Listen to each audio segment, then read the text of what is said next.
simplement, elle a débuté le 12 novembre 2020 par l'événement de lancement Teach Transition. Donc on a proposé avec Jonathan Ponsard un atelier qui s'appelait Bâtissez notre future communauté apprenante, je pense.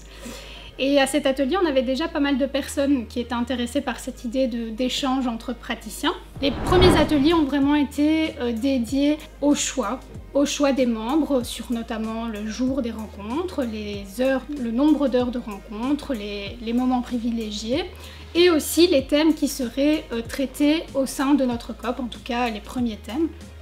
Et donc c'est comme ça qu'a été choisi pour premier thème motiver les équipes éducatives à intégrer le numérique dans leurs écoles. Donc on voyait vraiment que les membres de cette COP étaient vraiment très engagés dans le fait de pouvoir aider leurs collègues à intégrer ces outils numériques pour développer des compétences disciplinaires ou numériques.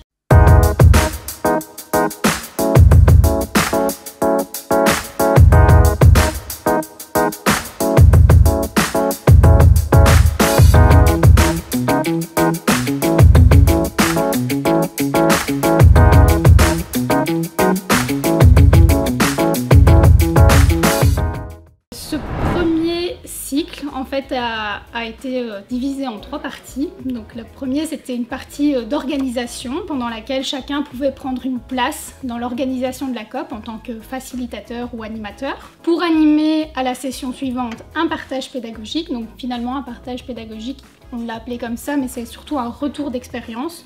Donc c'est un enseignant qui raconte son expérience et notamment comment lui a pu motiver ses collègues à intégrer les outils numériques. Et en fait, ces premiers partages pédagogiques ont pour but de donner des idées sur quelque chose qu'on construirait ensemble. Et en fait, ce quelque chose a été construit à la 3e rencontre. Il s'agit d'un guide pratique à destination des enseignants pour développer sa cellule numérique dans son école. Ce guide a été créé, donc tout le contenu a été créé par les membres de la COP, et là on insiste bien que c'est un contenu qui leur appartient à 100%, mais qui a été développé sous licence Creative Commons pour leurs collègues. Donc il est actuellement en cours de finalisation au niveau de la mise en forme. Alors finalement, si je devais retenir une chose, peut-être 2 en fait, la première, c'est l'effet de surprise quand on est arrivé dans Getterton. Donc en fait, j'ai reçu par mail simplement une enseignante qui me disait « je suis dans un jeu vidéo, est-ce normal ?» Donc en fait, c'était la première fois qu'on accueillait nos membres sur Getterton.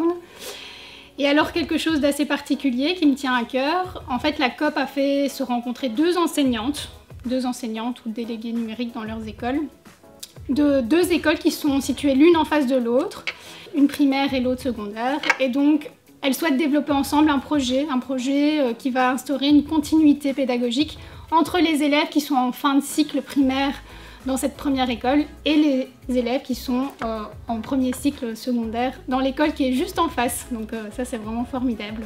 Je pense que c'est un des premiers objectifs remplis de cette communauté de pratique finalement. Si on peut faire ça, faire se rencontrer des enseignants et instaurer cette continuité entre des établissements scolaires qui sont proches géographiquement ou même espacés géographiquement finalement, ça je trouve que c'est intéressant.